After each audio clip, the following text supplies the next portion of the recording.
तो आप इसके पिछले वीडियो में आपने क्या देखा, उस बात को आप दिमाग में हमेशा रखिए। हो सकता है आप पिछला वीडियो नहीं देखे, पिछला वीडियो आप नहीं देखे, तो फिर आपको परेशानी हो जाएगी और साथ में हमें भी परेशानी हो जाएगी। आपको जब समझ में आएगा तब तो आप मेरा व्यूअर्स बन पाएंगे, और अगर आपको समझ में नहीं आएगा तो आप यूं ही केवल आएंगे और चले जाएंगे। तो इसको समझने के लिए हम लोग को क्या करना पड़ता है, थोड़ा सा बैक जाके बताना पड़ता है कि पिछले वीडियो में मैंने क्या बताया था और बताने का प्रयास किया था। कोई बात नहीं। तो देखिए सिनोनिम्स जो है आपको मैंने बताया था, एक सिनोनिम्स आपका हुआ था happy, please, deleted, glad, dilated, unhappy, है ना। आज बहुत सारा कुछ और लेके आपके पास आए हैं, देखते हैं।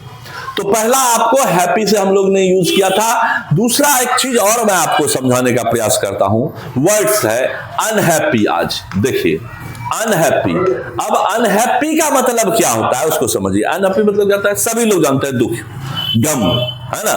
गम, दुनिया में कितना गम है, कहा जाता है दुनिया में कितना गम है, मेरा गम कितना कम है। औरों का गम देखा तो मैं अपना गम भूल गया, मैं अपना गम भूल गया। जीवन यही है बेटा, तो लाइफ है, आप इसको अच्छे से जी लोगे तो जिंदगी संभल जाएगी। आगे जिंदगी तुम्हारी है, तुम जानो। हमारा लाइफ तो अपनी तो जैसे तैसे थोड़ी ऐसे न वैसे कट गई भैया, 50 के हो गई और पता चलेगा 10-20 साल की कहानी खत्म। आप अपने बारे में सोचते हो क्या, वो सोचना, ठीक है। तो हैप्पी के बाद हम लोग लेते हैं आज अनहैप्पी, और दो काम हो जाएगा। दो काम कैसे हो जाएगा, एक है एंटोनिम्स। बात को समझिए, देखिए एक तीर से कहा जाता है दो शिकार कैसे कर लेंगे। तो वहां था हैप्पी, यहां हो गया अनहैप्पी, समझ में आ रहा है। अब वहां था प्लीज्ड, यहां दे दीजिए आप जो है सैड, सॉरो कुछ दे दीजिए, यानी यहां पे हम लोग जो है अनहैप्पी को यूज करेंगे दुख के रूप में। अब देखिए यहां क्या हो रहा है, अनहैप्पी, तो आप सैड का यूज करते हैं, दुख, गम जिसको हम लोग बोलते हैं, और क्या यूज करते हैं, सॉरो। सॉरो, आप जहां पे नहीं सोच पाएंगे वहां हम नया वर्ड्स देंगे आपको। आप पहले सोचो, आप ये सोच रह सकते हैं, बिल्कुल सोच सकते हैं, आप ये भी सोच सकते हैं, आगे बताओ। अब यहां पे देखो कितना खतरनाक से वर्ड हम आपके पास आएगा, हैप्पी, अनहैप्पी। अनहैप्पी जो है आप देख रहे हैं सैड, सॉरो।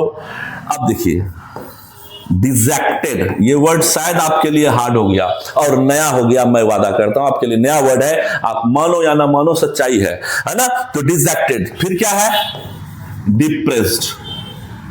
डिप्रेस्ड नहीं कहते हैं, डिप्रेशन में लोग चला गया। डिप्रेशन इसी सबसे बनता है, ये दिखते हैं वर्ब है। तो आप देखिए डिप्रेस्ड जो आपका हुआ, तो ये क्या जो है ना, डिप्रेशन मतलब कोई आदमी डिप्रेशन में चला गया, आप देखोगे ऐसे बैठे हुए तो उसको एक बीमारी हो जाती है, तो डिप्रेस्ड उसी से बना है, ठीक है, समझ में आ रहा है। तो आप देखो सैड हो गया, सॉरो हो गया, अनहैप्पी हो गया, डिजेक्टेड हो गया, डिप्रेस्ड होगा, है ना। तो ये सारा का सारा आप हो सकता है ये जानते हो, ये जानते हो, ये भी जानते हो। कितने वर्ड आपने सीखे आज, दो ही सीखा। अरे दोस्त विश्वास करो, हम अगर रोज एक नया वर्ड सीखें तो 30 दिन में 30 वर्ड होता है। और आपकी उम्र कितनी हो चुकी है, आप अपने आप को देखो पहले कि आप लगभग जो है 15-16 के हो गए। अब इसको हम हटा रहे हैं और भी वर्ड्स देंगे, लेकिन आप इस बात को समझिए कि आप 15-16 के हो गए, 20 के हो गए, 22 के हो गए, क्या क्या किए 20 वर्ष में, क्या क्या हुआ, आप क्या क्या किए, कितना तीर मारे। अगर आप रोज एक वर्ड रोज देख लेते बेटा, तो आप जो है आज जीवन में कुछ नया कर पाते, नहीं किए हैं, इसलिए आप परेशान हैं। समझ में आ रहा है बात को।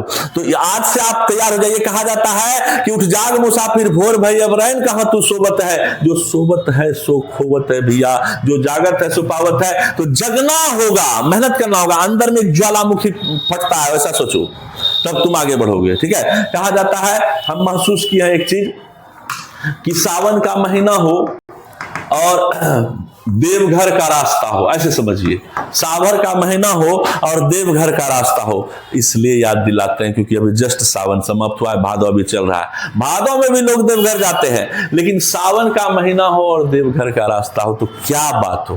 क्योंकि आप विश्वास करो, यहां पे इतना आनंद है, आपको परेशानी भी है, टेंशन है। आप जो आदमी अगर आपको कोई कह देगा कि सब्जी जाओ 2 किलोमीटर जाके लेके आओ पैदल, नहीं जाओगे, आप नहीं जाओगे तय। लेकिन अगर आपको वहां पे जाना होता है कितना भाई, 110 प्लस, हम आज 10 बरस से जा रहे हैं मित्र, तो 10 बरस से जा रहे हैं, 10 बरस के अंदर देखा है मैंने कि बहुत सारी चीजें जो है ये हमें सिखाती है। आप जाओ और आप अपने आप में जब जाओगे तो पवित्रता नजर आएगी, लगेगा कि हम जीवन को अच्छे से जी रहे हैं और एकदम शुद्ध होकर। खैर, ये मेरी बातें थी, शायद आप लोगों को बुरा लगता होगा कि सर बीच बीच में बात कैसे करने लगते हैं। नहीं भाई, वो आपके लिए है। मैं बार बार कहता हूं, पढ़ाई से अगर जिंदगी होता ना, जैसे क्या कहा जाता है पता है, गिनती नहीं आती है मेरी माँ को, मैं एक रोटी मांगता हूं 2 ला के देती है। समझ में आ रहा है कि गिनती नहीं आती है मेरी माँ को, मैं एक रोटी मांगता हूं 2 ला के देती है। जन्नत का दीदार किया था मैंने जब पहली बार प्यार किया था माँ ने। समझ में आ रहा है बात? जन्नत क्या था समझते हो? स्वर्ग रे बुर्बक कहेंगे, स्वर्ग, जिसको हम लोग क्या कहते हैं हेवन, एच से हेवन। समझ में आ रहा है? हर एक जगह पे अमृत है, लेने का प्रयास करो ना। हम तुमको देने के लिए तैयार हैं। बोड़ा में ले जाओगे? जाएगा ही नहीं, नहीं जाता है बोड़ा में। दिमाग में अपना कहा जाता है विद्या ददाति विनयम, जब तक तुम विद्या नहीं लोगे तब तक तुम्हें विनयता नहीं आएगी। पढ़ो, मेहनत करो, रगड़ दो। कहा जाता है गिनती नहीं आती है मेरी माँ को, मैं एक रोटी मांगता हूं 2 ला के देती है। जन्नत का दीदार किया था जब पहली बार प्यार किया था माँ ने। और कौन कहता है आज माँ का दिन है? ऐसा कौन सा दिन है जो माँ के बिन है? ऐसा कौन सा दिन है जो माँ के बिन है ना? जब कभी कभी दवा से नहीं दुआ भी उतारती है। माँ है साहब, कहाँ हार मानती है, कहाँ हार मानती है। जीवन है। मिलते हैं अगले वीडियो में। सबको नमस्कार करते हैं, धन्यवाद सबको। तो आप यहीं पे इसको स्टॉप करता हूं और लगभग जो है आपको बहुत सारे वीडियो धीरे धीरे मिलते जा रहा है। सब्सक्रिप्शन चालू रखिएगा और विपुल सर से थोड़ा सा प्यार अगर आपको होगा, थोड़ी सी दिलो अजीज मेहनत करते होंगे आपके लिए, तो आप जरूर सब्सक्राइब करेंगे और लाइक का बटन दबाएंगे। अपने से भी और अपने मित्र को भी, जितना ग्रुप है व्हाट्सएप है सब में डालिए। सबको प्रणाम।